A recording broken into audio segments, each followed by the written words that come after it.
of the orientation on local government focused on elected official and local governments. I work for the the Regional Service Director in Kent, and I will be your host this evening. And welcome to the third session of Local Governance Orientation 2023. My name is Paul Lang, and I'm the CAO of the Kent Regional Service Commission. I will be hosting this evening's session. Before we get started, I would like to go over a couple of important items. You can listen in the official language of your choice during this session. If you want to hear the audio track in English or French, you can click the interpretation button at the bottom of your screen and select the language channel you wish to listen. You also have the option to not follow a specific channel and just listen to the live feed.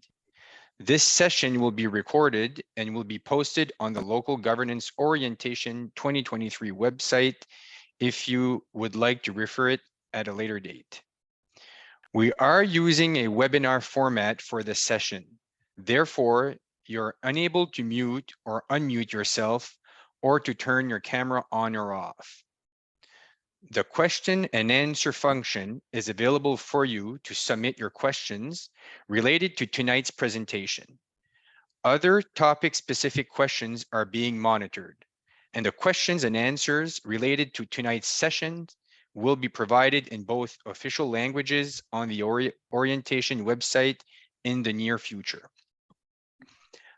Avant de débuter, j'aimerais aborder Before we begin, I would like to address certain important points. Note that you can listen to this session in the official language of your choice.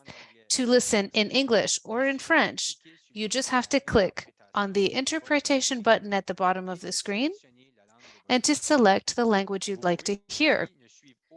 You could also decide not to listen to a specific channel and to listen to the original live feed. Furthermore, today's meeting will be recorded and published on the Local Government Orientation website. You can watch it later at your leisure. For today, we're using the webinar format, so you cannot turn on your camera or your microphone. We will be using the question and answer function to answer your questions about tonight's presentation. Any other questions on specific topics will be followed up on. The questions and answers related to tonight's session will be provided in both official languages on the orientation website and the near future. Select your preferred listening choice. Je vais prendre une petite pause pour vous donner l'occasion de... I will take a short break to give you the opportunity to choose your interpretation channel.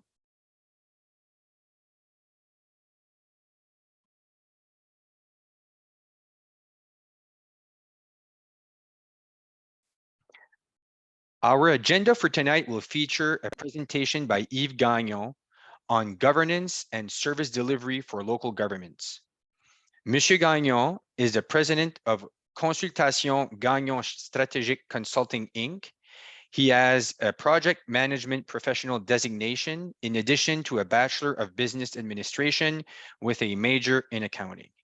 He has worked as an auditor and served for many years as the Chief Administrative Officer for the City of Campbellton. He has worked in the private, public, and non-for-profit sectors as a project management consultant. Given his extensive governance experience, I know that Yves will give everyone a valuable and interesting presentation that will give you all a clearer picture of how local governments can work effectively for their residents. It's my pleasure to introduce Monsieur Yves Gagnon.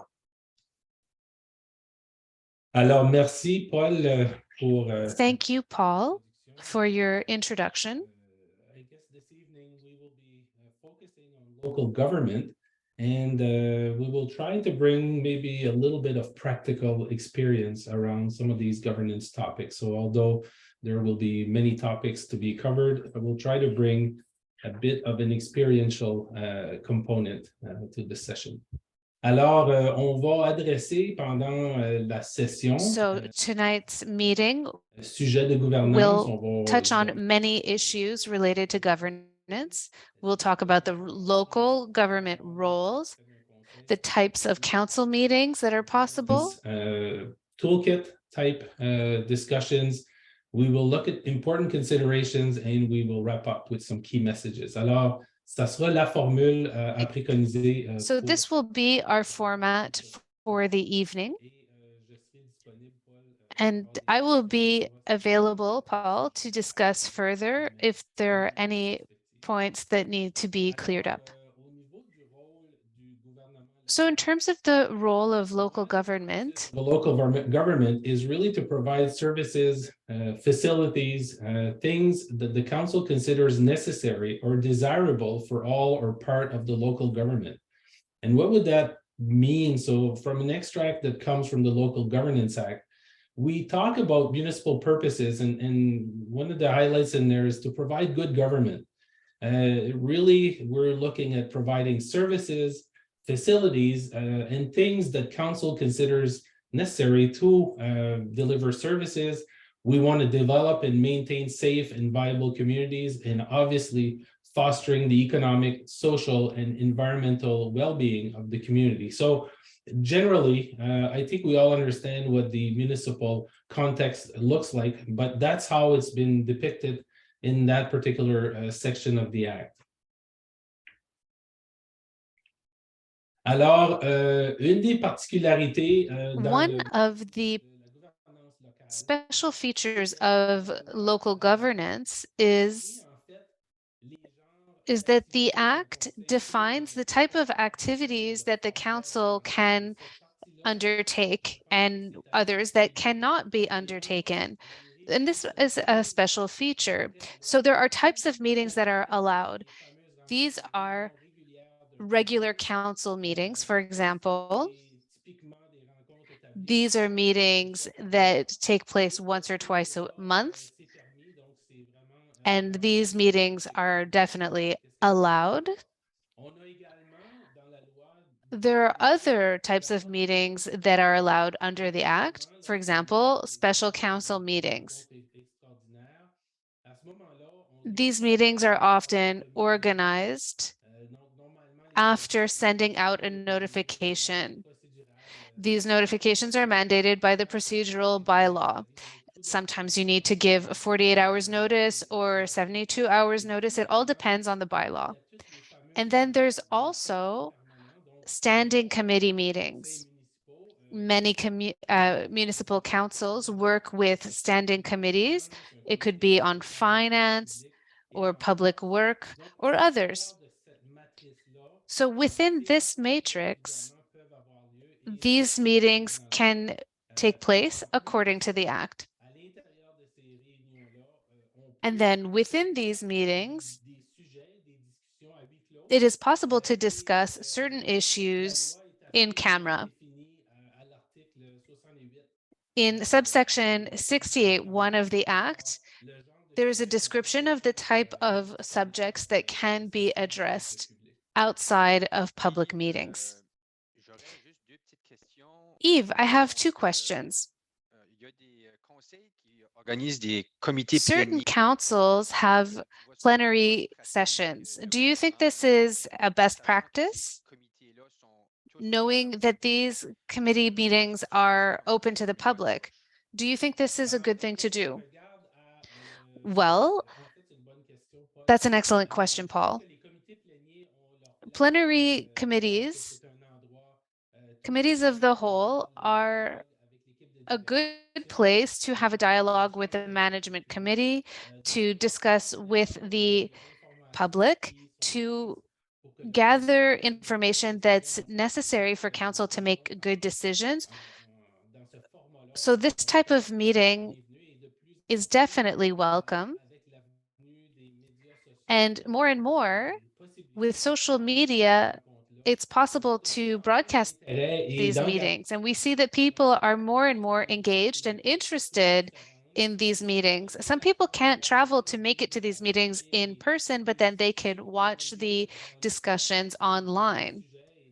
They can get access to the in-depth discussion on a given topic instead of just understanding what the conclusion of the debate was. So I think that's really great.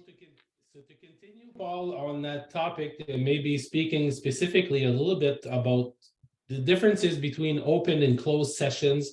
So obviously the open sessions, we're dealing with open meetings, which means that the public are entitled to attend, be observers, be able to see the deliberations. So all the meetings that are particular to regular meetings, special council meetings, all of those meetings are certainly open to the public. And then obviously meetings of the committees of council, so standing committees of council should also be open to the public. So if you're meeting on a public works committee and you're going through different topics, the public can certainly decide to come in and have a look and understand the intricacies of that particular topic, and those would be considered open type sessions. There's also provisions in the Act to deal with closed meetings, and closed meetings are for topics that are typically dealing with confidential type matters, perhaps legal, labor and employment, obviously discussions around the solicitor-client privilege conversation, and other types of very specific issues. So Article 68 handles and provides a very, very good guideline to the clerks and to the councils on what is expected and what can be handled during closed meetings. Obviously, during these closed meetings, we don't make decisions. But what happens is there could be perhaps some decision angles pertaining to procedural matters. So you might end up have a conversation about how would you handle that procedurally. So that can be handled during the closed session. You could direct perhaps some of your officers or your employees of the local government to continue on the quest of getting additional data pertaining to that topic. So again, that would be allowable under that closed session. And finally, if council had to give directions to its solicitor on some legal matters, that can be handled during those closed sessions. Those are the only types of decision type that can be handled during closed meetings. And then obviously, as you come out of these closed sessions and you revert back to an open session, you would have to at least have recorded what was the type of matter that was discussed. So if you're handling a legal matter, you should at least be able to tell the public that we did go in closed session and it was to handle one topic around legal and one topic around human resource, for example. And we should also be able to at least provide them context of what was the date of that particular meeting. So we're trying to provide as much transparency as possible, knowing full well that some of these topics are very sensitive and are not easily discussed in public session. It could put the community in a bad position, specifically if we're dealing with land or legal type matters. You want to be providing all of your discussions in an open session. Les rencontres qui ne sont pas nécessairement prévues. The types of meetings that are not permitted under the Local Government Act, Local Governance Act, can be a little tricky. How do we deal with meetings that we want to have when we want to have dialogue? We'd like everyone to get together, but it wasn't planned in a closed meeting. And at the same time, sometimes it's nice to talk about things before the public arrives. This is not something that's really permitted under the Local Governance Act. So all private meetings that bring together only council members without staff is a little tricky. Some conversations could give one the impression that decisions are being made when they should be made in a public forum. So you have to be very careful about this type of meeting. Also, individual discussions between members of council on specific issues could lead to agreeing to a decision in a public meeting. So this is something that you have to be very careful about. The act is very clear. Anything that relates to decision-making or deliberations has to be public. The residents have a right to understand what went into the decision-making process. And that's why it's important to be careful with the types of meetings you get into to avoid putting yourself in a position that could come back and penalize you. You don't want to act outside of the act. Understanding that there are many new councils that are here tonight, most of them would probably like to have an orientation session that's internal, maybe even a visioning exercise or strategic planning exercise. How do you think this kind of meeting can take place? How can these meetings happen while respecting the act? That's an excellent question. Often these discussions stem from the management committee. Some management will have these sessions and they want opinions from council. This could be a management meeting, and then people from council would come and add to the discussion. But in this type of scenario, it's a management discussion. These discussions would be organized by management, and I think under those situations, it's possible to do it. For example, strategic planning is adopted by city council, but management still has to develop the strategy. So during the development process, management and council can discuss, but it really is a management exercise and it falls under the CAO and the management team. Merci. Thank you. So from a governance point of view, if we're looking at governance generally, what does governance really look like? And when we're thinking about governance, we want to be looking at three different types of lenses. Obviously, the leadership. So there's governance really stems from the leadership aspect, and the leadership brings a lot of oversight. So obviously, we have leadership, we have the stewardship, where we're trying to make sure we protect the assets, we protect the employees, all this, these components. And then finally, from a governance point of view, one of our responsibilities is to oversee all the business and the affairs of the corporation. In our case, the municipality is a large corporation, so we're overseeing that aspect as part of our governance responsibilities. Alors, particulièrement dans la matrice des rôles, responsabilités et évidemment. Within the roles and responsibilities, everything that has to do with working relationships can be filed under two headings. One, what are the elected officials' roles, and what is the senior management's role? The elected officials are focused on decision making. That goes without saying. Decisions are made by council, and decision making is really stemming from that perspective.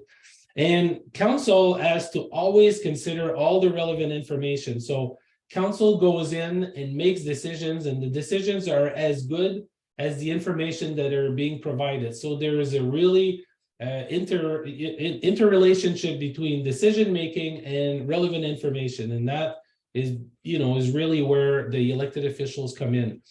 Councils constantly evaluate options. They look at alternatives. They look at different options, and at that point, they're seeking, what are the pros and cons, and then obviously asking questions. There's always questions to be had.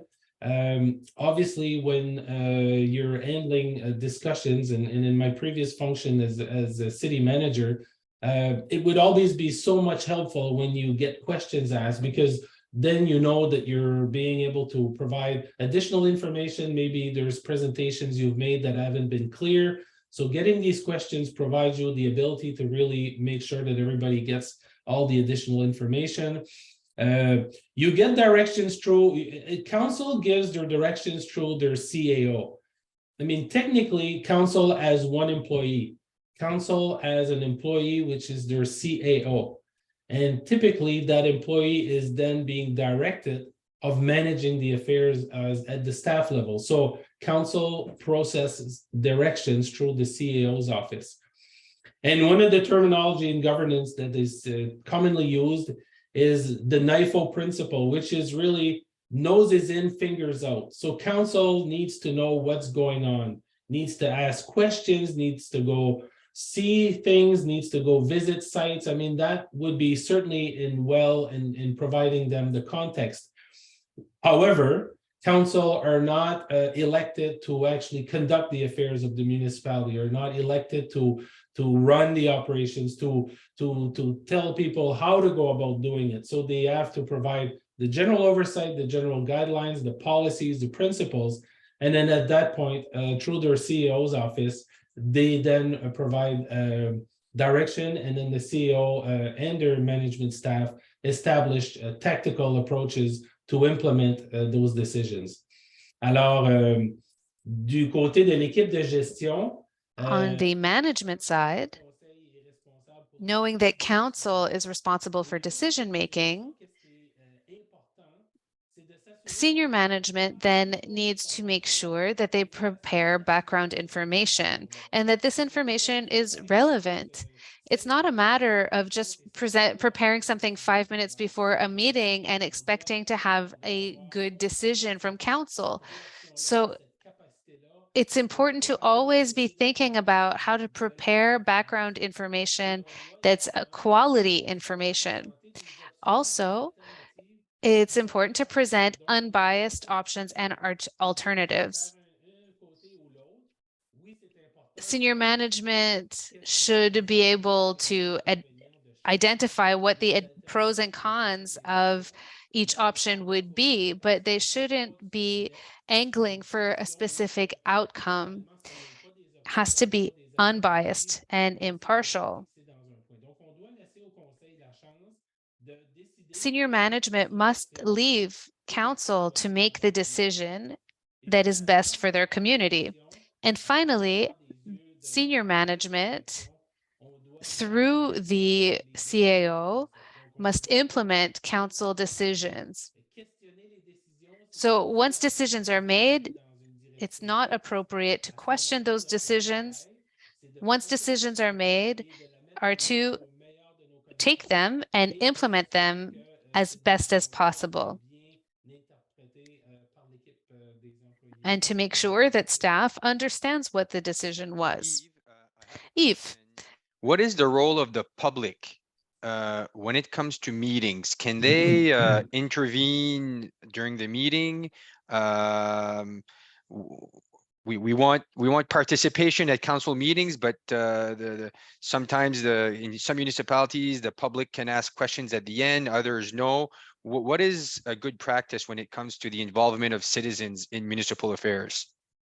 So I've seen both, Paul. I've seen, so typically it would be handled in the procedural bylaws. The procedural bylaw would provide advice on the configuration of council's agenda and whether or not there's questions open to the public during the deliberations.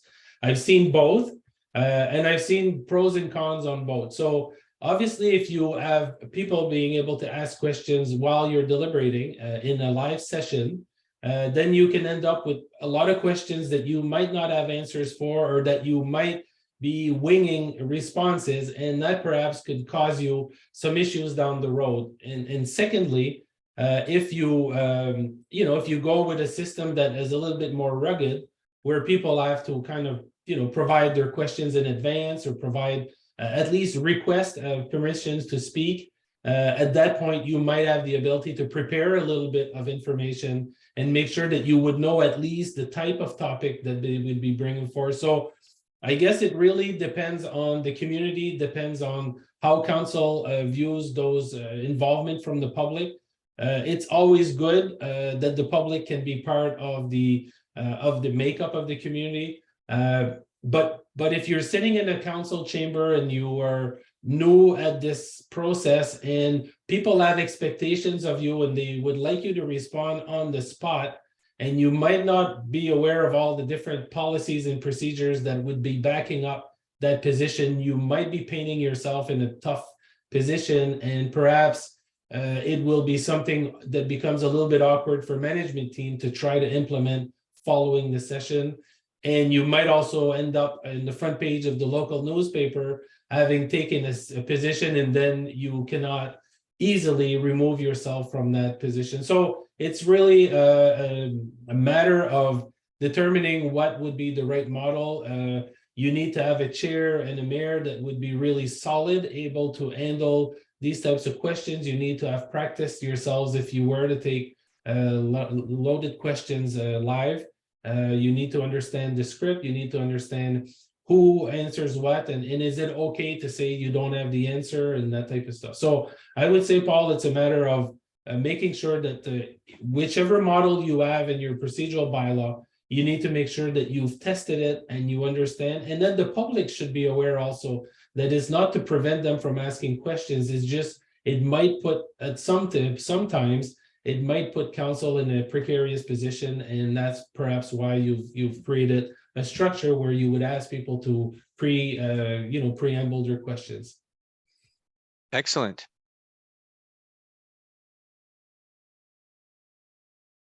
So speaking of the mayor's position, so what would be the role of the mayor? So obviously the mayor presides at all meetings of council. And the mayor also provides the leadership. The mayor is the conductor of this group, obviously keeps an eye on what is happening as far as the process goes. So obviously the decision is happening with the elected officials, but the process is obviously managed through the mayor's office at that point, because they're conducting the meeting, they're keeping decorum, they're trying to make sure that people follow either the Robert rules or le Code Morin. So that type of leadership really comes with the mayor's position. The mayor's role is to typically communicate the information and obviously to recommend some actions. So a lot of times you become part of the main communication channel. You speak on the issues of concern to the community. So you've seen, Paul, how many times we would get interviews, whether it's on television, radio. Typically, the media would be asking for the mayor's positions on stuff, knowing full well that the mayor is speaking on behalf of their community, but the mayor is most likely the speaking person on that. And then obviously, the council still controls the decision. So obviously the mayor has to work hand in hand with the direction and control of its council and should be really representing the decision. So you cannot, from one end, council makes a decision on a certain matter, and then you turn around and you speak in another angle. I mean, at the end of the day, you're representing the whole of the council, and that would come with the territory of being the elected mayor in that particular context. Au niveau du maire suppléant, donc les responsabilités que je viens de mentionner au niveau du maire, c'est les mêmes responsabilités en fait dans le maire suppléant. Donc dans l'absence du maire ou de la mairesse, le maire suppléant devient ou prend littéralement toutes les attributions, et la loi est claire de ce niveau-là. Mais il y a aussi la sélection du maire suppléant, et j'ai regardé avec intérêt dans les dernières semaines, il y a eu plusieurs personnes de nommées, plusieurs personnes qui ont été sélectionnées, différentes approches, mais typiquement, l'arrêté procédural traite du sujet et identifie la façon que le conseil doit élire son maire suppléant. Donc, c'est par format d'élection à l'intérieur de la procédure du conseil. Et à ce moment-là, il y a différentes approches. mais typiquement, c'est fait par une résolution du Conseil suite à une élection qui se passe auprès des membres du Conseil et une personne est sélectionnée pour devenir maire suppléant. Et dans certains cas, il y a une rotation. Donc, il y a des communautés que j'ai vues tout récemment qui ont fait une rotation. Donc, après X nombre de mois, il y aura une autre personne qui aura l'opportunité de devenir maire suppléant et ainsi de suite. Donc, c'est vraiment prévu et en autant qu'on suit les instructions qui sont prévues dans l'arrêté procédural, on est en mesure d'adresser cette particularité-là. Yves, there's a Q&As in the chat here. There seems to be issues regarding the English translation.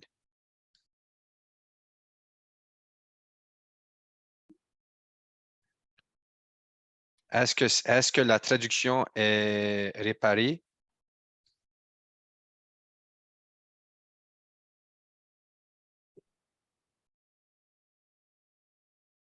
The interpreter apologizes, he was on the wrong channel. Yes, I think the issue has been, I saw a message from the interpreter. The interpreter was unfortunately on the wrong channel. Apologies. So we should be able to carry on. Okay, good. Let's go to the next slide. So we talked a little bit about the mayor and the role of the deputy mayor and how we proceed to select those people. Now, what about the rest of the councillors that are on the rest of the people on the council? And then obviously, whether you're elected in a ward structure or whether or not you're elected at large, once you're elected as a councillor, you then become a councillor of the whole community. So you have to consider decisions that make up the whole of the community. And that one is very clear. And I think that it's important to recognize. So although we might have a section of the community that decided to elect us to represent their interests, once we get on council, we do represent the interests of the whole community. And if a citizen calls us from another section of the community, we would still be, expected to have discussions with them on matters that pertain to the community. The role of the councillor really bringing issues to the table. Councillors are on the field, councillors are in the community or participating in many aspects. Some are in the business sector, some are in the community sector. And the intent with being on the council is to try to bring some of the topics to discussions with council so that things can be improved. If we hear of things that need to be discussed, that would be our role to really bring those issues to our table. And then obviously as a councillor, we will be constantly working on adopting, developing, evaluating policies and bylaws. So although there's a lot of things we want to get done, there's also some legislative obligations, and there are some responsibilities that come with being part of council. And that means that we become part of the legislative program. We become part of the decision making.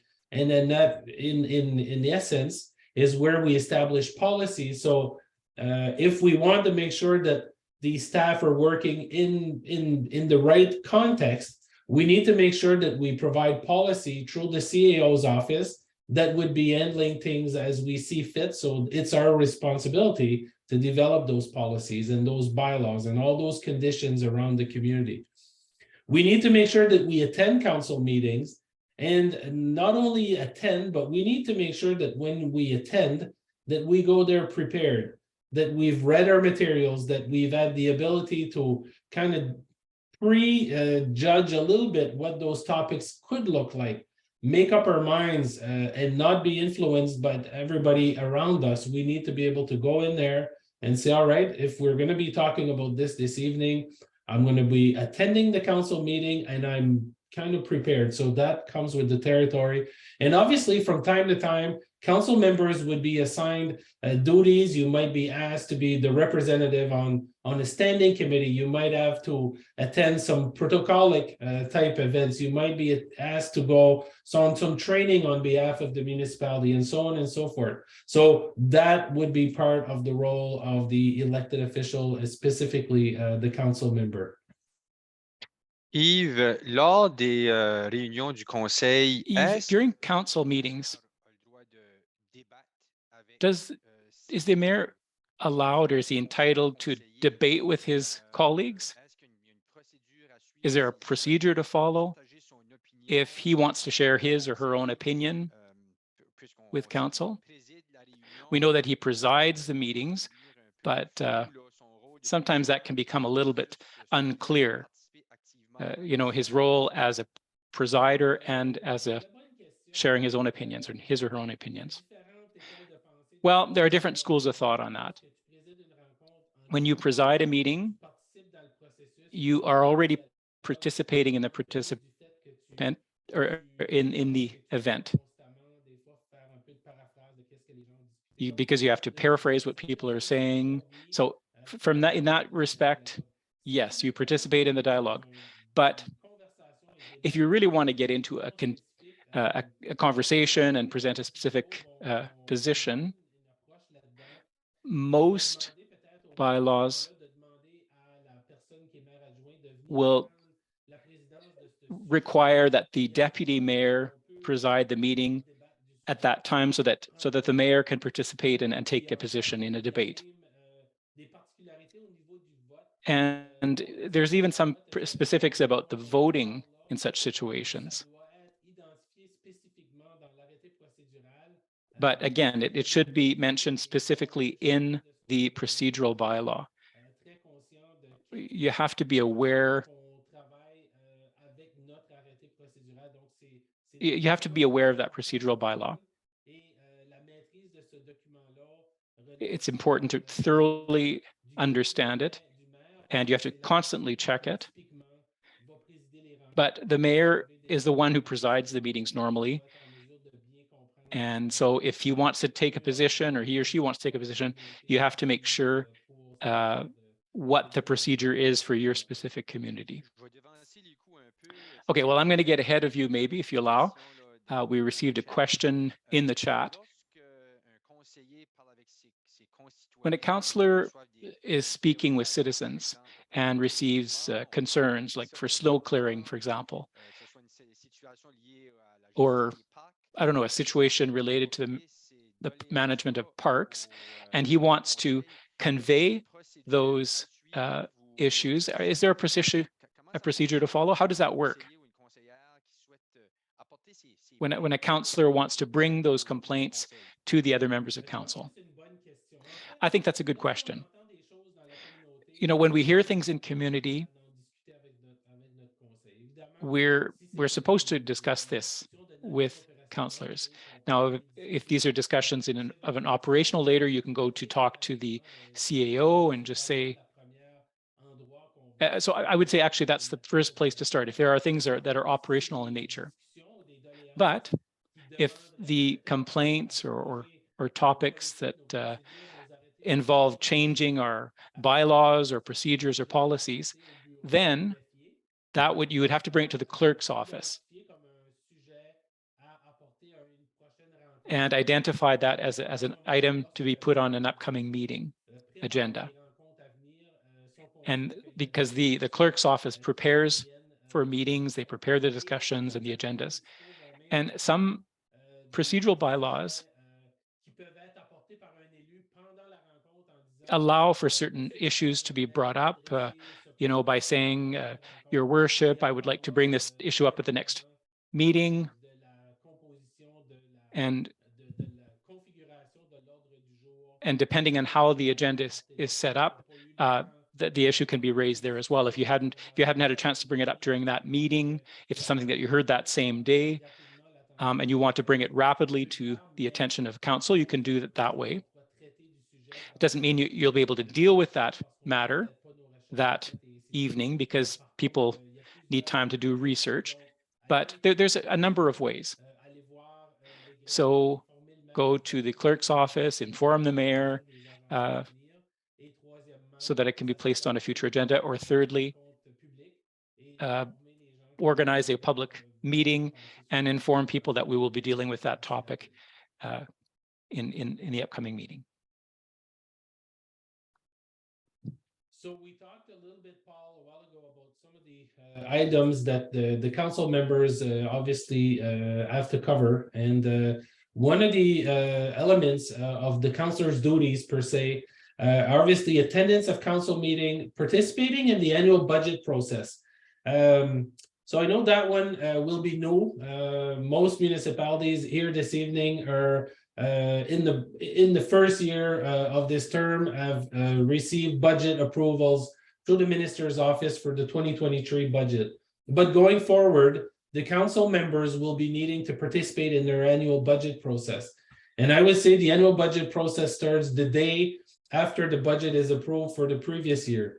We need to start getting into financial analysis, looking at things, trying to understand the rationale behind the numbers, and getting ourselves ready so that when the annual budget process starts, perhaps a little bit later in the fall, that we've already asked questions, that we've had a chance to analyze items, that we've had a chance to, conduct comparative analysis and so on and so forth. So council members become participants in that process, and the participation that they end up providing is by asking the questions on topics that will eventually make it into the budget process. So if we're able to ask the proper questions about the level of service that we're providing or the cost pertaining to certain service delivery, then by all means, we're already providing a very good contribution to that next year's annual budget process. Council also have to work specifically on setting policy direction. Policy direction means we're elected and the elected officials are moving into the direction of where the community wants to go. And if the community is established itself as wanting to become a tourism destination, then at that point, you need to continue to look at whether or not your policies are adapted to that vision and to that priority. So by establishing where you want to go as a community, then you start looking at whether or not your policies are cohesive with the vision or where priorities that you wanted to set forth.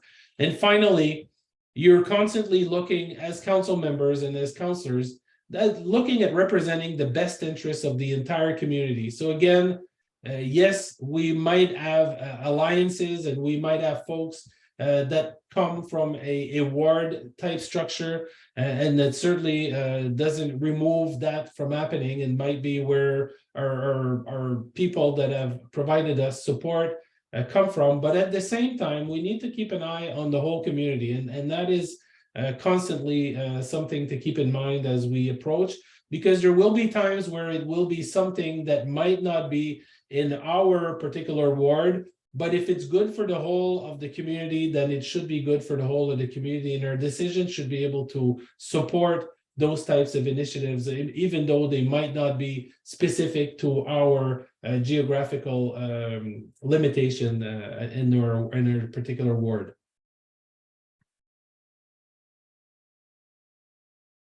Alors, j'ai parlé, Paul, un peu plus précisément. All right, Paul, earlier, I talked about the councillors and their responsibilities, and I just want to issue a reminder. There are certain statutory positions that are provided for in the Act. And one of the pivotal positions is the position of clerk.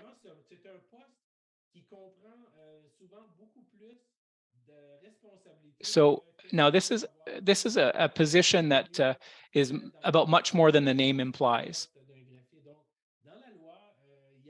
So in the Act, there's a lot of information on very specific duties of the clerk.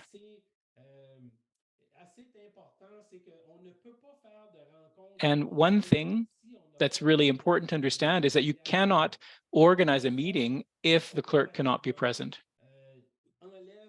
So that automatically removes possibilities of organizing meetings without the clerk present. The clerk has to always be present at meetings.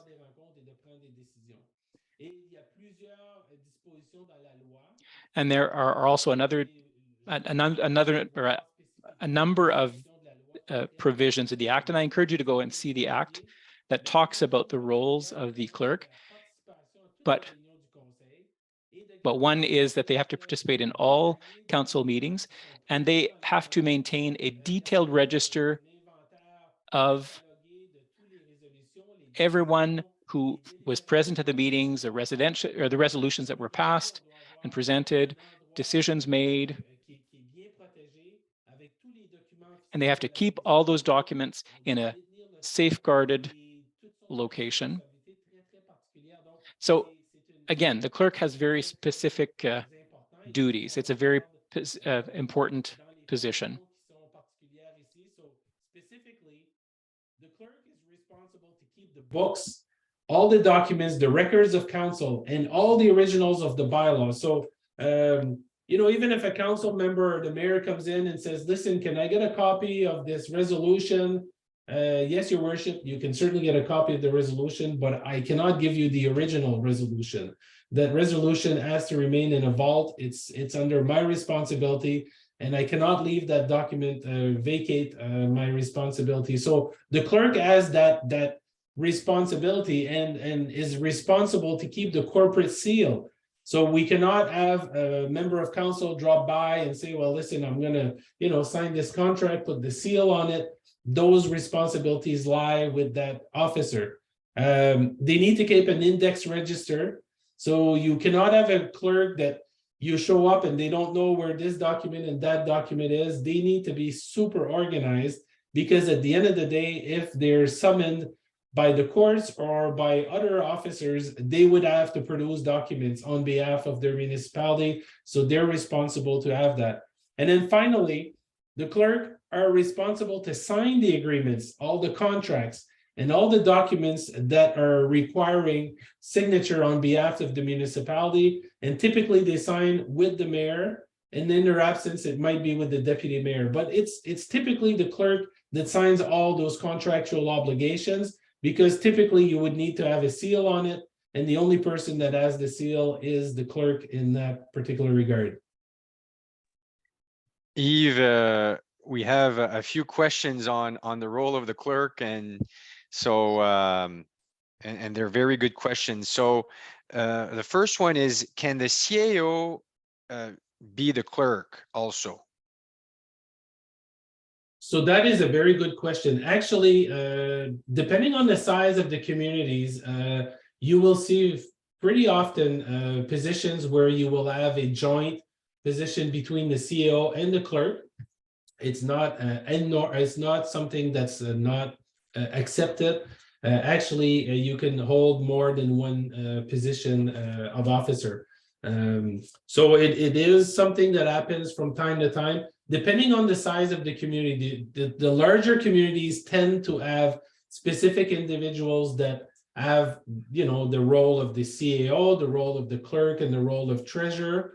And depending on the skill set of the folks that are in the senior government, you might have perhaps sometimes a CAO that might be treasurer, you might have a CAO that's clerk, and so on and so forth. But typically, it really works, Paul, depending on the size of the community that you have and how many professional employees you would have at your disposal.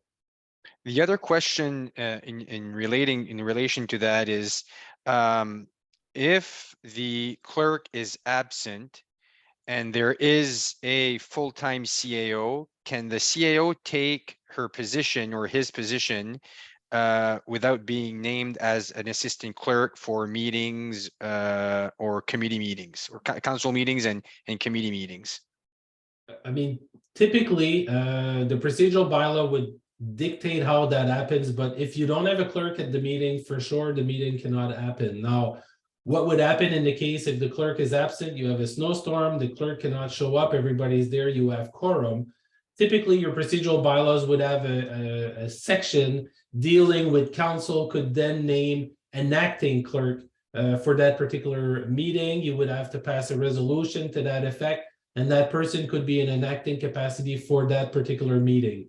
By prudency, most council will have persons named as assistants or acting prior to those things happening. So many of the CAOs might be getting nominations as an assistant treasurer or an assistant clerk, and they would only be using those appointments when the two main officers are not present.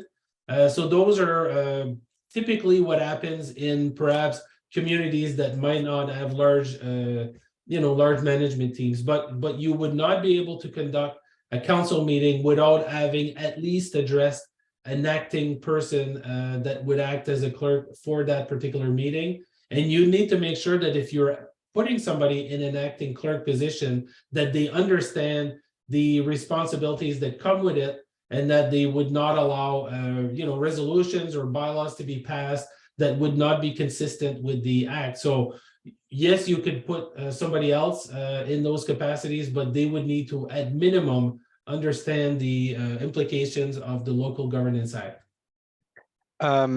We have another question here. They're very good questions on the role of the clerk. So if a municipality has various committees, let's say a Parks and Recreation Committee, does the clerk have to attend those committee meetings also, or the director of that department can act as the person responsible for the committee? So that is a really interesting question. I guess what the act says is that the clerk has to be present for council meetings and has to be present for decision-making of council. If council has committees and have senior officers on the committee and they're not decision-making committees, you could probably come back with one of the individuals taking information, but to me, they would need to make sure that there is a very, very good connection with the clerk's office. You'd need to make sure you keep good records. You might want to keep recorded information. So ideally, you would have either your clerk or your assistant clerk be present. It would save a lot of time, would save a lot of energy.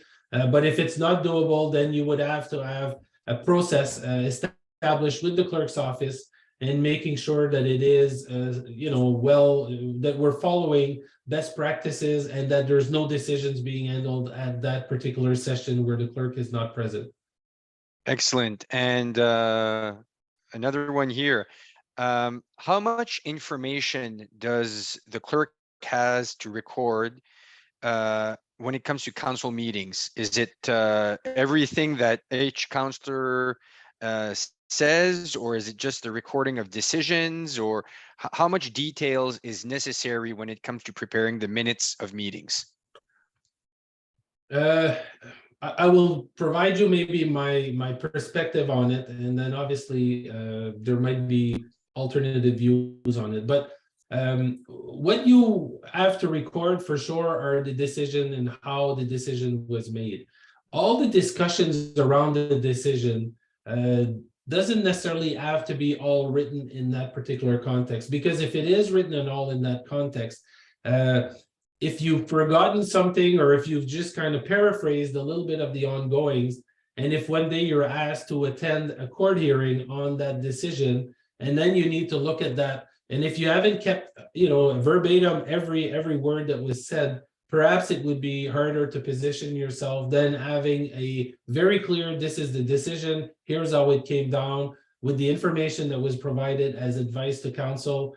My gut tells me that my preference would be to keep it a little bit more succinct and very to the point on what is the decision and how was it arrived, and all the proper information pertaining to that point. But all the discussions around it, I mean, it was handled in a public session. People had the ability to be present if they wished. My position is that it should record the decision and keep it at that in that particular context. Excellent. Et une autre question. Nous savons All tous right, another question. We all know that the CAO is the only employee of the council.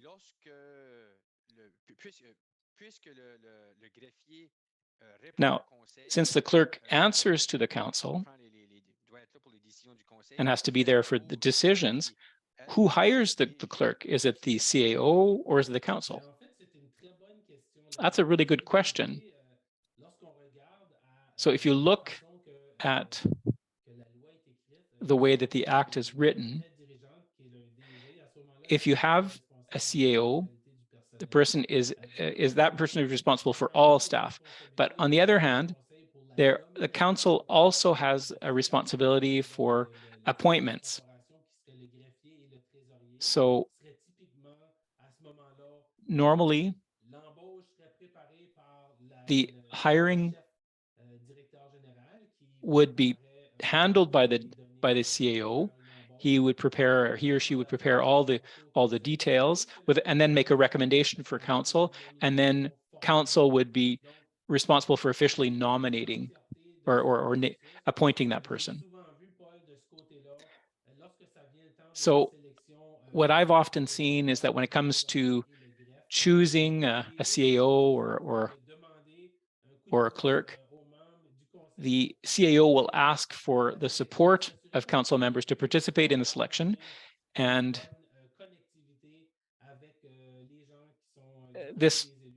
the clerk has to have a good communication as well with the board. So, but it's the council would appoint the clerk. So there are different things that happen in different communities. Sometimes there is no CAO, and then normally it would be one, or there would be a bit of a different process. Somebody will be named as in an acting capacity. There was a question here for clarification on the role of committees of council. Can those committees, let's say a Parks and Recreation or Public Works or whatever, can they make decisions, or it's only for recommendation to be brought back to council for decision? So decisions in the act are clear, they're made by council. So council makes the decision. What committees typically do is provide guidance, perhaps allow the management staff to present reports, talk about items, maybe rhyme in on some ideas that are stemming from the public. But if decisions are made, the committees would then recommend an action to council, and then council passes the resolution. So it's not the committee that passes the resolution, they revert back to council. They can prepare all the background materials, they can have studied the matters, they can have done, all the different perspectives of preparing the decision making, but then the decision has to be flown back through council in the context of passing formal resolution or adopting bylaws or creating council policies and so on and so forth. Excellent. We'll continue. Alors, on a parlé du poste de greffier. On va parler un petit peu. All right, so we talked about the clerks. Now we're going to talk about the CAO position. Now, in the Act, a council may appoint a chief administrative officer. Now, currently with the reform, the minister named CAOs in all municipalities.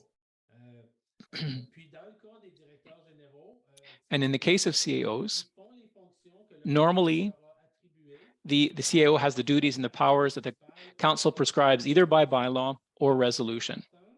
So it's important that the council look at what the duties are that has been given to the CAO. And if there are things that the council wants to rework, it's important to have a conversation with the person in question, because that's what this person has to do as work. So the CAO is the head of administration. And that's something that I mentioned just earlier. The council has one employee because the the council takes decision, it directs the discussions and brings it to the CAO, and then the CAO distributes the information and makes sure that people working for the municipality implement the decisions of the council.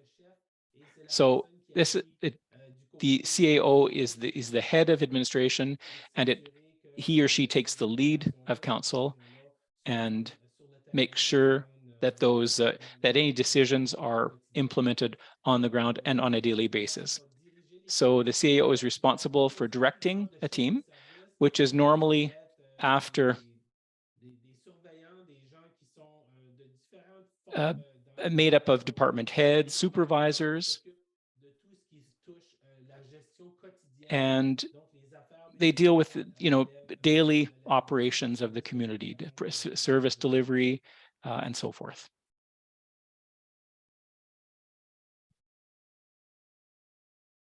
Lorsqu'on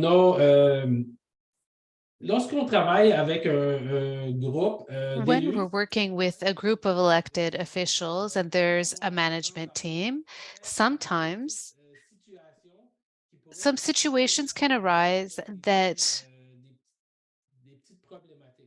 can be a little problematic. relationship problem areas that could be caused by between council and senior management are typically around the misunderstanding of each other's roles. So obviously, staff have to be very cognizant that decision-making lies with council. So when staff, tend to maybe perhaps want to talk about putting in some actions that are not sanctioned by council, then you're getting into slippery terrain because that decision matrix belongs to council. And on the other side, you might have perhaps some elected officials that come to the table with their own experience in a certain domain, and they might want to intervene. Let's say they come from the, from the construction industry, and they would like to have a discussion directly with the superintendent of public works because they know that field.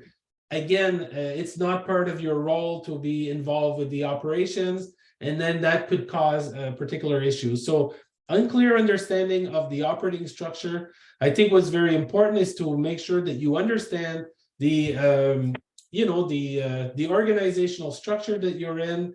You need to have that dialogue with your CAO at all times and make sure that everybody understands, and the CAO has to understand the priorities of council, and that would be typically areas that tensions sometimes would occur if you have members that are not able to properly explain some of their priorities, and then the CEO doesn't understand where those things are going. Obviously, if you don't have a clear line of direction on who should be speaking on behalf of council, and if you have a council of 7 or 8 people, and every morning you have another council member that comes in and tells you that this decision we made was this, but the other one says another way, it might be the same decision, but all of a sudden you need to figure out what exactly is that decision and who's speaking on their behalf. So there needs to be obviously a clear communication channel on how those discussions happen.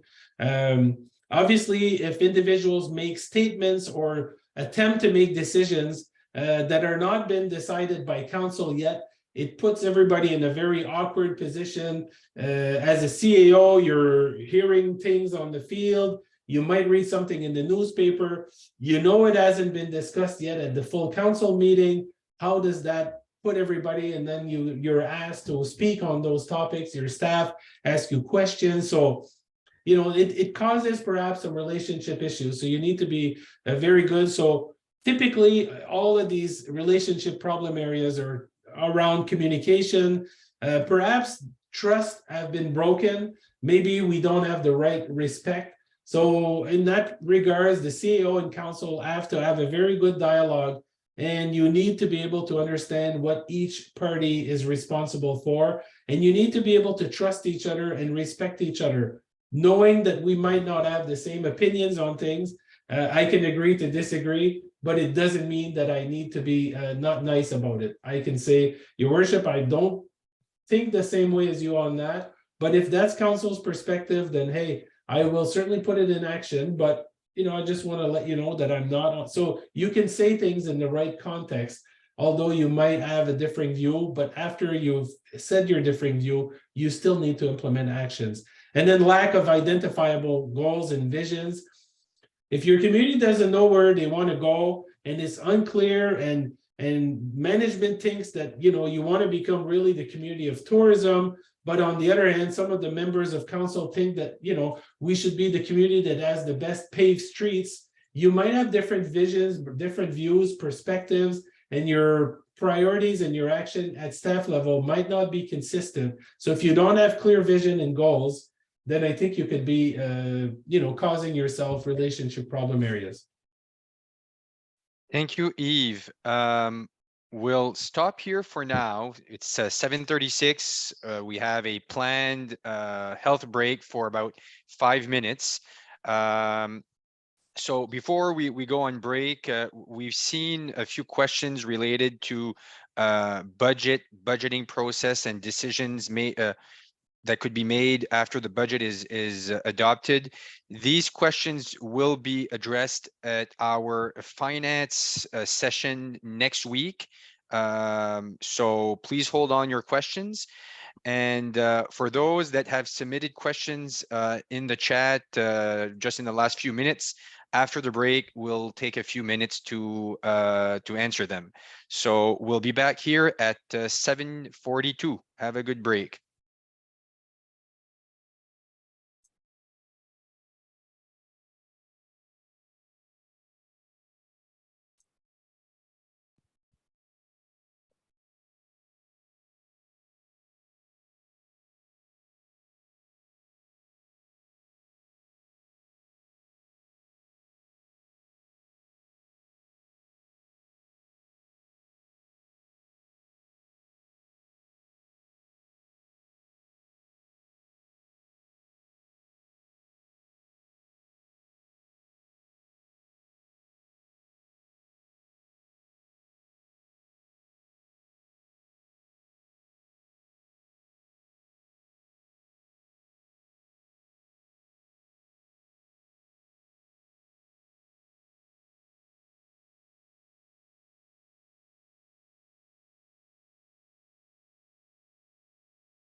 Et nous sommes de retour. Donc, And we're back.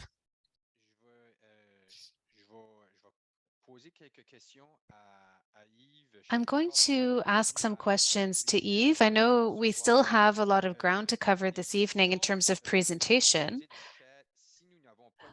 If we don't have time to answer all of the questions in the chat, the questions will be included in the Q&A portion that we'll be uploading on the orientation webpage. So to kick off the discussion,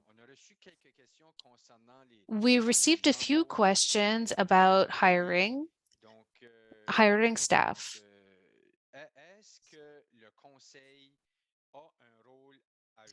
Does council have a part to play in hiring staff?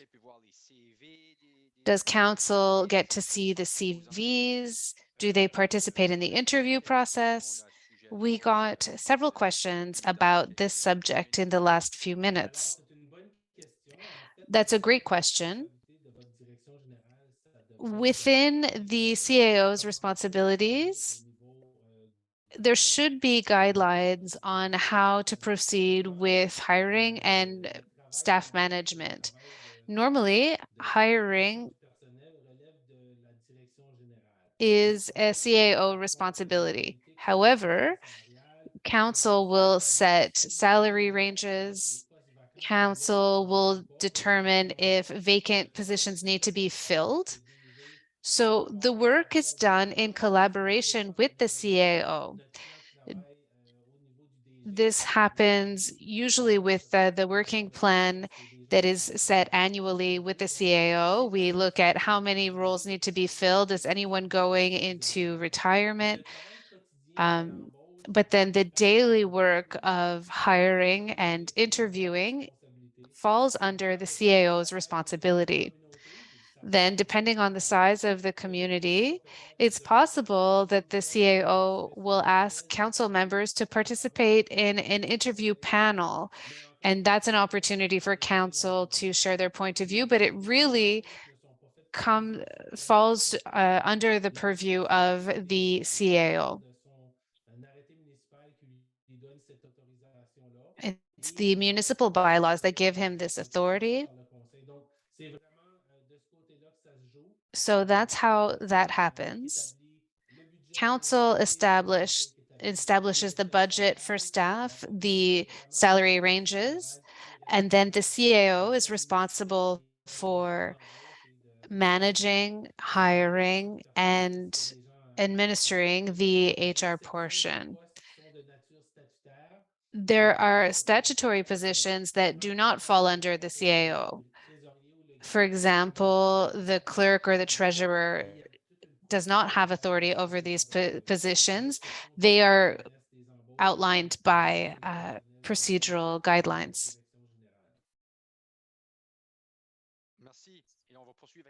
Thank you. And now we will go back to your presentation. Thank you. So I'll move a little bit more quickly since time is flying. So in terms of responsibility, roles and responsibilities, there are certain parts that are very important to council. That's understanding the direction and goals. You need to have policy guidelines and parameters that will allow council to make decisions. It's important to have a good org chart and structures. There's also feedback on performance that is done. So a performance review for the CAO is done by a council. It's also important to express oneself and to develop professionally. It's important also that there be adequate and realistic compensation. Through the reform, we set certain salaries, and this was done with a vision to do things realistically, and we took inspiration from associations and what's done elsewhere. And then we want to make sure that council members are satisfied, have job satisfaction, but then that they also have time to recharge their batteries. Prochaine diapo. Qu'est-ce qui serait peut-être certaines suggestions? So could be suggestions for the CEOs and clerks to strengthen the council administration relationship. So from the staff's perspective, how would that look? So obviously making sure that your team recognizes the role of the elected official. You might have those people in the senior management team, they might not understand all those particular elements. It's important to always recognize what's the role of the elected official. You need to be constantly ready for changes. You might have gone in a certain direction and maybe you've been doing things in a certain way for the last 20 years. Guess what? The new council comes into office. They would like to see change. They've implemented it proper. They've made a proper decision. They've changed the policy on it. Get ready. It comes with the territory. You have a change in the guard and council is in full authority to make changes. So you need to be ready. If you're staff, you need to be conscious of that. You need to be accessible to the council members. So although there's lines of communication, you still need to be accessible. You still need to be polite. You need to provide them advice. Remember the nose is in, fingers out conversation. So if council's asking questions, it might just be because they want to gather a little bit of intel. So be open to some of those dialogues. Make sure that you keep an eye and provide proper responses. You need to follow up on their matters. They're important matters. They might seem more trivial in certain ways, but you know what? If a council member brings you something, they've had somebody ask them the question and they want to report back, and you need to provide them a professional response that will allow them to go back and report back to the constituent that asked them the question. And finally, you need to be always, keeping that neutrality. You cannot be on one side or the other. There might be different, focus groups on council. Council could end up being in a split type capacity. You don't want to be perceived as being more pro-mayor and pro this councillor and that councillor. Be neutral, provide advice to everybody in the same way. And that would be very, very helpful as a professional in making good relationship with your council. From a governance point of view, you need to look at different perspectives. Donc, au niveau de la gouvernance en général, on fait So governance is really composed of three main themes. One is hindsight. To have hindsight, you would review meeting minutes. There's also oversight. So oversight happens when you look at what's happening now. What is being done now? How are our projects going today? And then the third element is foresight. We have to spend time planning. That's when we work on strategic plans. That's when you do a 5-year capital planning, etc.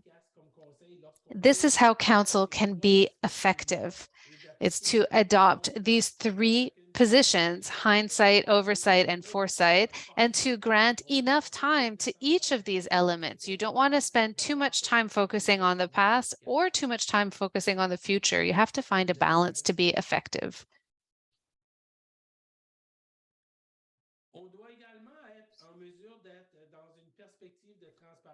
Transparency is also want to set ourselves up is making sure that there are open debates and they're happening in public meetings.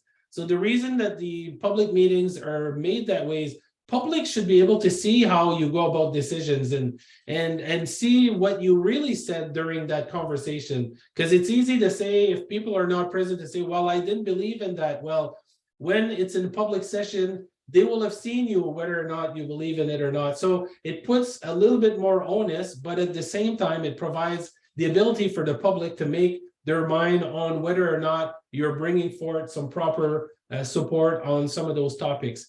You need to discuss the basis of your decision, provide rationale, and you need to obviously inform the public using both conventional media and now social media. And you need to perhaps, from a transparency point of view, try to limit the discussions that perhaps are happening behind these closed sessions. So although some of them are provided, try to keep an eye on how many of those you're actually conducting. Prochaine diapo.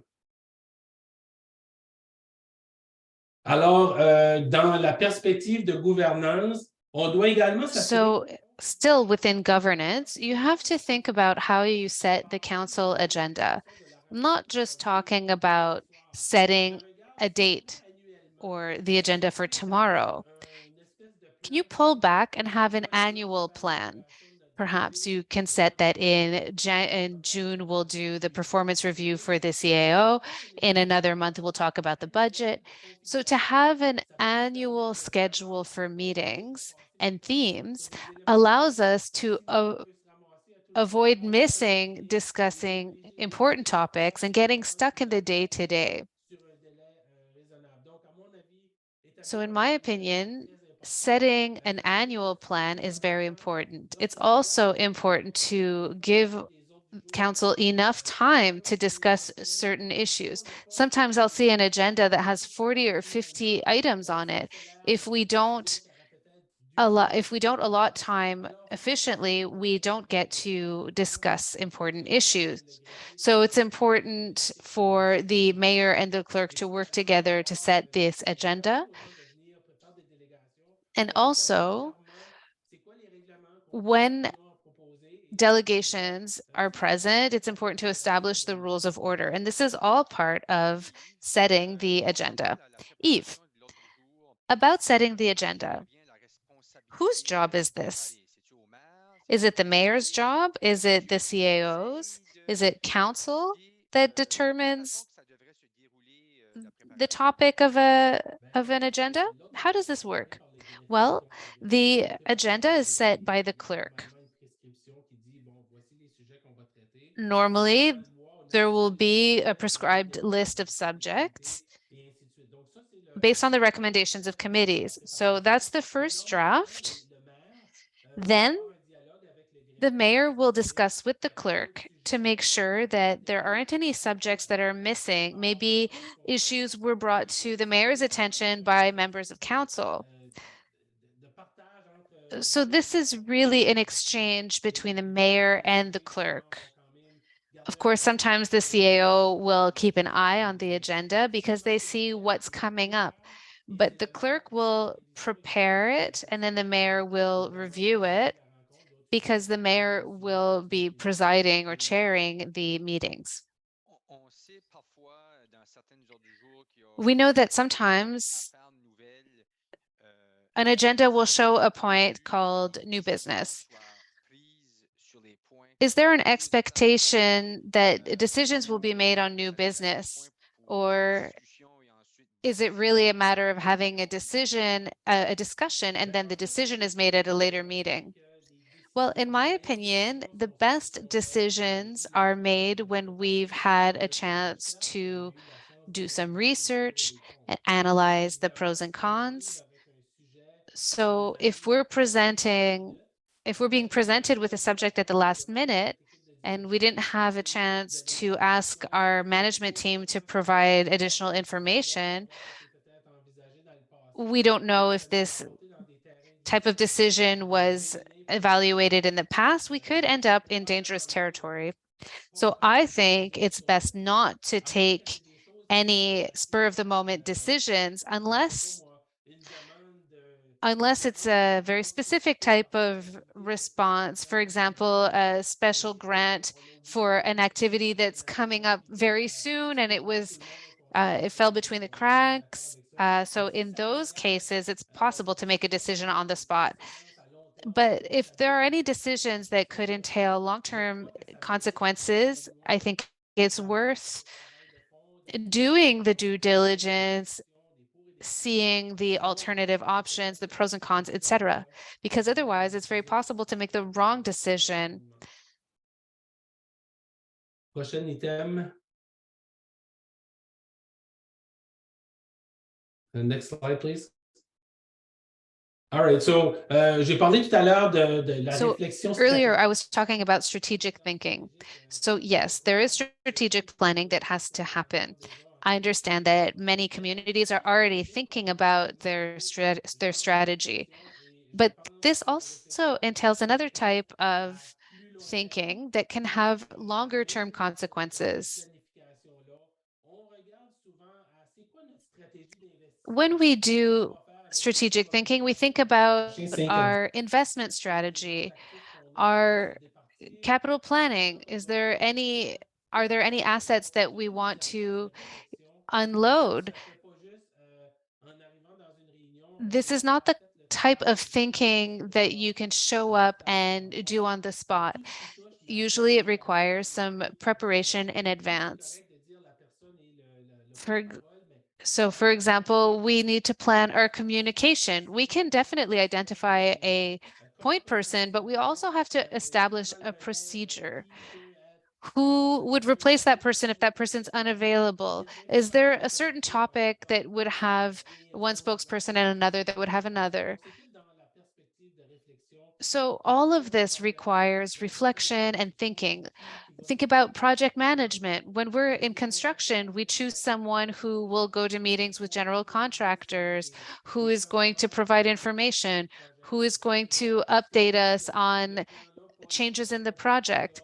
So this type of planning, there are all sorts of planning, human resources, transportation, all of this planning has to be part of our governance and strategic thinking. Next slide.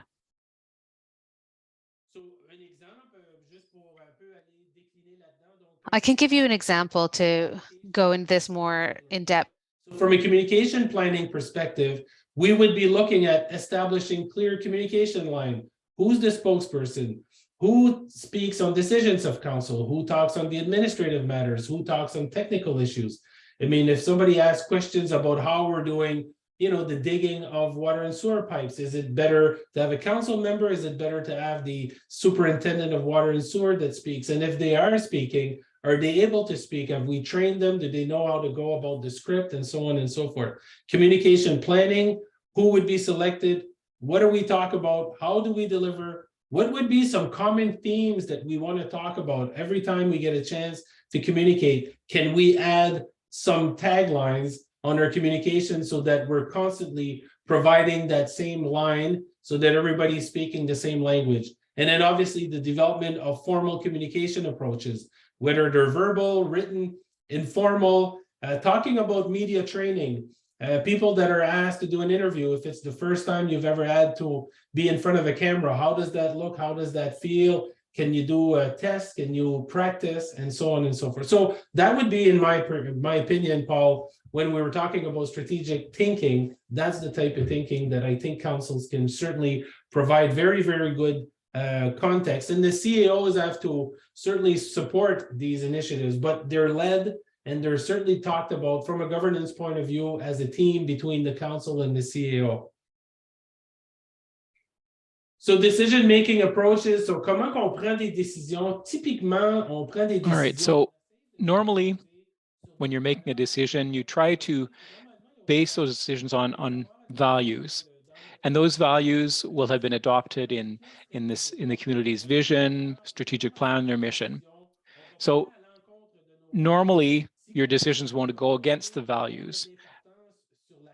So if your community focuses on youth, for example, and then you want to go and make a decision that you want to close a bunch of parks, then probably that's not going to be the right decision. Even if from a cost perspective, that would be a good decision. It'd be going against the values. So that's what I mean by values. It's important also to respect the beliefs and values of the organization. So when you're making a decision, you have to look at that. Decisions also have to be all consistent with operating principles and procedural bylaw, of course. And then at the end of the day, if we were sworn in as elected officers, we have to operate within the powers conferred to us under the Act. We were sworn in, and when you're sworn in, you say, yes, I'm going to comply with the Act. And that's part of the decision-making process as well. You have the Act to follow and obligations as well. Doing decisions in the resolution mode, they're usually done on the same evening. So we go about a resolution, we have a mover and a seconder, we go on the question, and then finally we adopt a motion. And those would be for typical decisions around borrowing, decisions on budgets, awarding of tenders, those types of decision matrix are happening at resolution level. Whereas bylaws are made typically on a tree reading over at least a 2-meeting process. And they would be more long-term decision-making, regulating of the zoning, animal control, so on and so forth. Even some fee structures might be done by bylaws. So some are done by resolution, some are done by bylaws. It depends on how you have configured the service delivery and what is the level of some of these decisions. Yves, les politiques du conseil, est-ce que Council policies, does that have to go through a resolution, or and what kind of directives can a policy include? Well, a policy is a resolution essentially. So you're taking a position on a direction that you want to take. So that takes the form of a resolution. So it could be a policy on travel, for example, travel costs of elected members and staff. It could be a policy on open hours. Most of those policies can be done by way of resolution. Some have to be done by law. I'm thinking of examples like shutting businesses on Sundays, for example. That was a municipal bylaw. But most policies are resolutions taken by the council with a majority vote, and then it becomes guidelines for the committee or for the council. Next slide, please.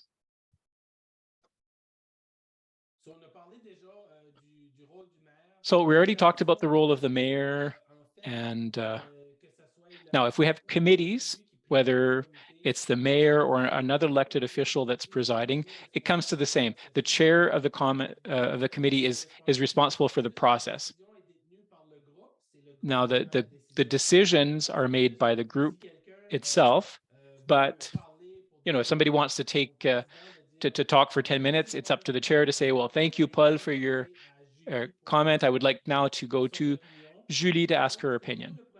So the chair controls the process, and you balance out the dialogue. If somebody is monopolizing the conversation, you're the one that has to bring that person kind of back into line and make sure that there's only one person speaking at a time.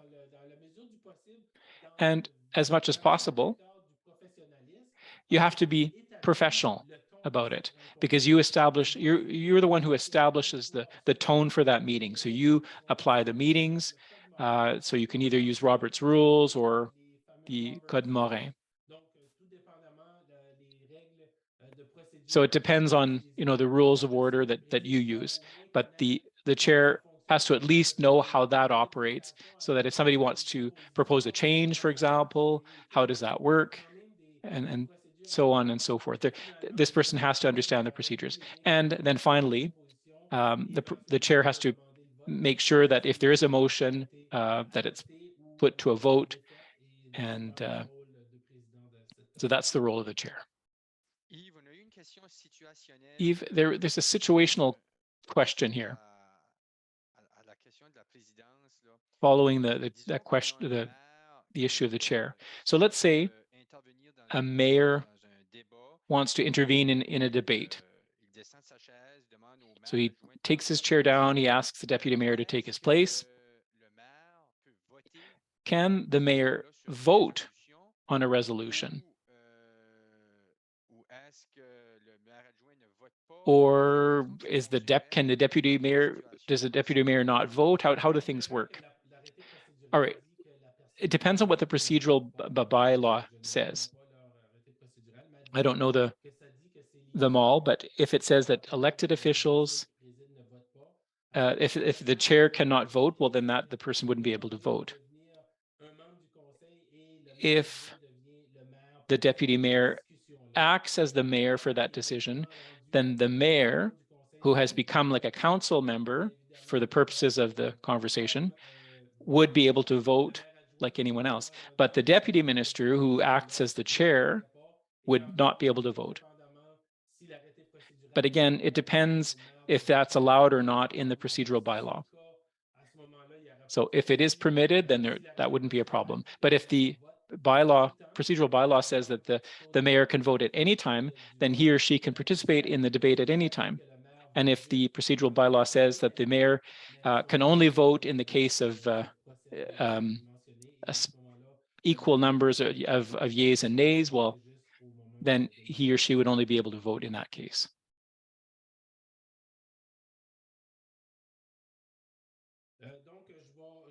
Okay, I'm going to continue.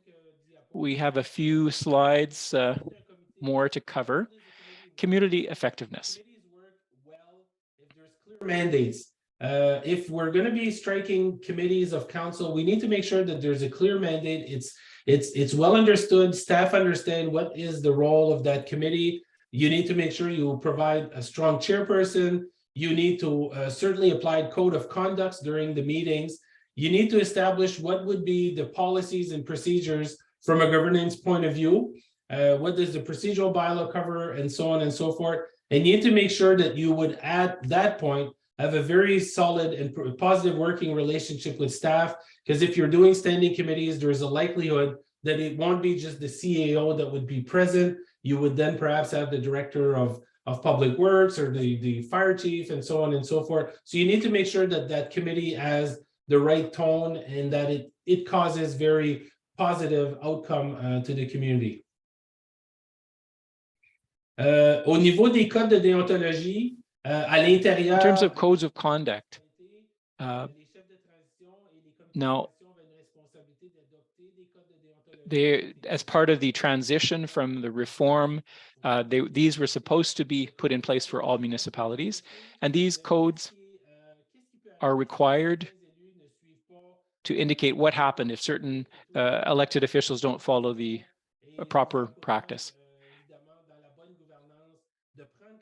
So I invite you to go and read your code of conduct, and most codes ask or require elected officials to indicate or to sign that they've read the code of conduct. And I think it's a good thing because it clarifies the situation and everybody's working on this with the same guidelines. You know, what they can do and what they can do, what the staff's role is, and so forth.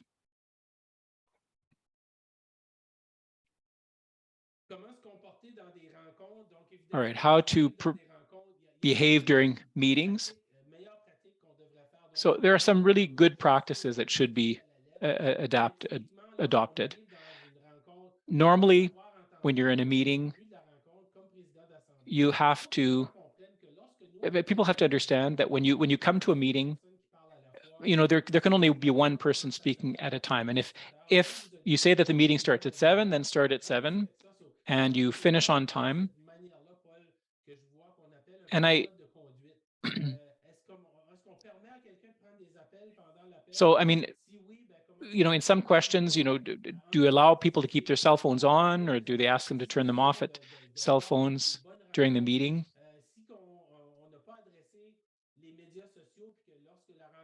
Usage of social media. If people start after the meeting, start putting a bunch of things onto social media, the minutes of the meeting, and we haven't yet reviewed or revisited what was discussed. You know, it's really important to establish these conduct, these codes of conduct before, to avoid problems later on. People can maybe, you have to be professional. It's about being professional, essentially. Next slide, please.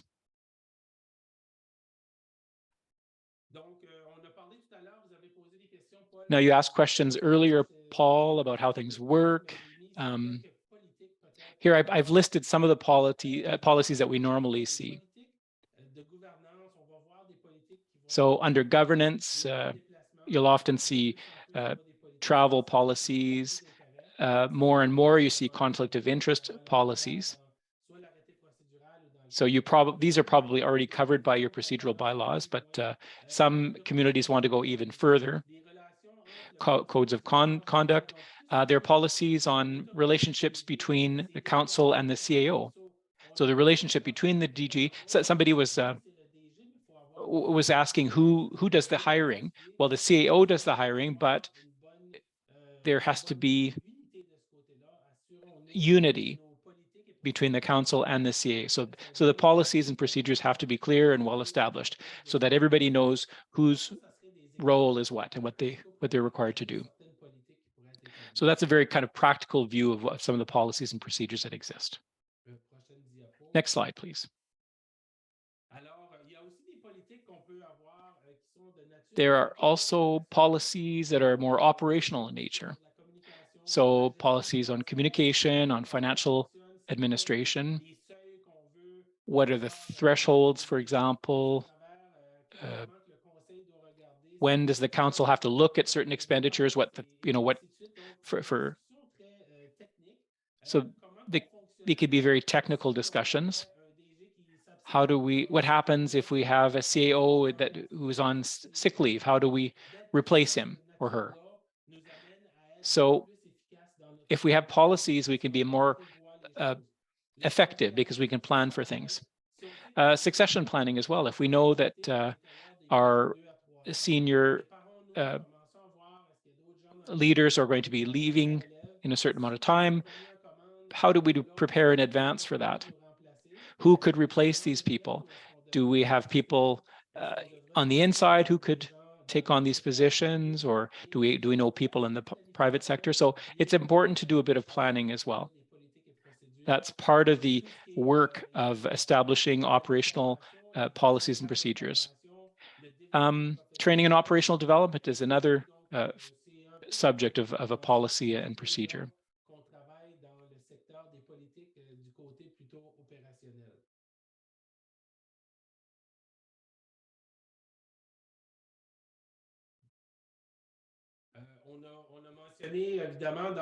Now, another consideration that's very important is confidentiality. Consideration, we need to encourage and foster open and candid discussion. Having said that, there are some times where you're going to be doing open meetings to the public, but there might be information that you get during some of the closed meetings, and it will be critical, and it will be under your responsibility of keeping those information confidential. And the only time that you could have to release some information that you were providing in a confidential way, if you're compelled to do so by the legal process. So if you're subpoenaed to go to court and you are asked to provide information that you had, you would then have to follow the advice of your solicitors, but that could be the only time that perhaps you would have to release some information that was provided to you confidentiality. So you need to keep that very, very high on your considerations. Another consideration is avoiding the groupthink. Donc, faire attention de ne pas arriver aux rencontres. Si on arrive aux rencontres, on est... Don't come to the meeting. When you come to a meeting, and I've seen this in the past, we have a tendency to look at what other people are doing and to do the same thing. So if we see our colleague beside us that has a sheet with a bunch of notes on it and everything is yellow, and that this person has read the whole document, you haven't done your job and you haven't read the document, you'll have a tendency to want to think the same way as that person. You won't have formed your own ideas about the document. So, and there have been a number of studies that have been done on this that show that even when people come to a group, you end up unconsciously doing this type of thing. There was a study by the University of Harvard on this, and I encourage you to go on YouTube and take a look at it. It was the test of the 5 monkeys, and you'll see that at one point, some monkeys started to do actions unconsciously, and it's because of past practices. So if you study your information, you can form your own ethical opinion of the document. And that doesn't mean you'll have you've made up your mind already, but it just means that, after reading the document, this is kind of what I think about it. And once I've heard all the other opinions, then I'll be able to make a decision. But at least I get there with a bit of information beforehand. Don't get persuaded before getting presented with the facts. So if you allow yourself to be influenced by others, that's not a good thing. You have to be able to kind of stand your ground, but before being presented with all the facts. So that's what I mean when I'm talking about avoiding groupthink.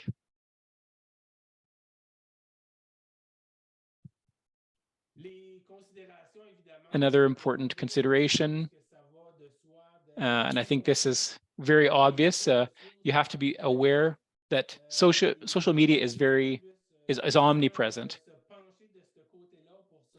People tend to go to social media to form their opinions, and often it's the same people that are always in these social media. So you have to keep an eye out. So in terms of policies and procedures, you have to make sure that they are properly communicated.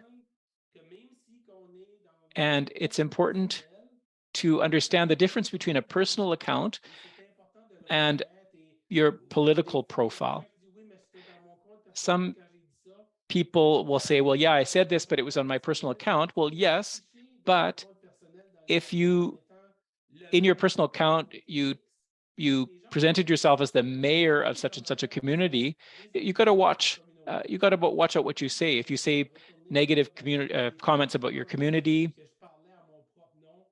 you can't just say, well, I was saying that in my personal account. You have to be careful because you can end up in embarrassing situations. And there's been legislation and jurisprudence. A number of people have lost their jobs because of this. Even and they continue to say, well, I did this on my own personal time, but people make that association. Which brings me to talk about reputational risks now. What would be the impact on our community if we did things that are inappropriate? So reputationally, how do we protect our community? If a council member is accused of inappropriate conduct, how would that look? What would that look for in our community? What would people from the outside looking in, would they be more interested to moving here, to coming visit here? So we need to think about reputationally.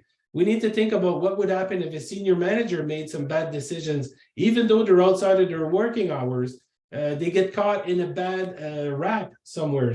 So they can say, well, I wasn't doing that as I was your city manager, perhaps, but the reputation of our community is at risk. So you need to rise to that particular level. And then finally, what happens if a member of a board of directors that you were appointed get in trouble with the law? So council says, this person will be our nominee on this particular board. And next thing you know, they're caught for an offense. Your council nominated, how does that look? How do you handle those reputational type conversations? So they're important considerations. They're not light discussions, but if you keep on spending time and having time thinking about strategic type conversation, those discussions should be able to be done in the right time. Donc, l'aspect de la réputation, l'importance, c'est que lorsqu'on a une réputation. So reputation. When you have a positive reputation, people trust you. Now the council and senior management are responsible for setting the tone, and they lead by example. And if they do that, people will follow them. If the CAO always arrives at work late, doesn't follow the rules, doesn't obey the dress code, well, this is going to kind of reflect on the rest of his team. And similarly, if members of the board or the council don't follow certain rules, that's going to show an example, and that's what you'll establish as a culture. So it's important to establish a good cultural, a good organizational culture. When you're making decisions, try to make decisions ethically. Is the decision legal? That's the first question. But then ask yourselves, would I be embarrassed if this decision made the front page of the newspaper the next day? Now, some decisions can be made, but are they good decisions? So if you closed a park, well, you got to think of that. It might be an issue. And was it unfair to someone? That's another question to ask. So yes, I could buy the house beside me and demolish it, but does that affect somebody else in the neighborhood? Because then all of a sudden there's vacant land, and that brings other problems with it. So key messages. Internally and externally, I think those would be very, very helpful. The respect and the trust are key to having good working relationship. Perhaps avoiding the groupthink, having transparency and accountability. I think the good reputation is really rising your public trust. Establishing good policies and procedures would certainly eliminate confusion. So if there's confusion, document it properly, and that should eliminate a lot of that confusion. And finally, certainly the engagement of citizens in the process. It is a very, very critical component. It's a very popular approach, and the more and more people want to be part of dialogues, you need to try to find a way to engage your citizens, and that would be a very good takeaway from my perspective. Alors, Paul, je te laisse le soin de... Paul. Now you can ask me questions or not. Well, I'd love to ask you questions. We received a number of questions in the chat. Now, unfortunately, because we're looking at the time here, people have been here for about 2 hours. So we will answer those questions on the website of the local governance orientation website. So we just want to respect the time that we'd set. Thank you, Yves, for sharing your presentation and your expertise with participants. Thank you so much to our participants. We hope that you found this session helpful. If time wasn't an issue, we could have went on for another 2 hours for sure with all the questions that were coming in, which is great. As a reminder, the next session is tomorrow night, and it will cover governance and service delivery for the rural districts. So all presentations take place from 6:30 to 8:30 via Zoom.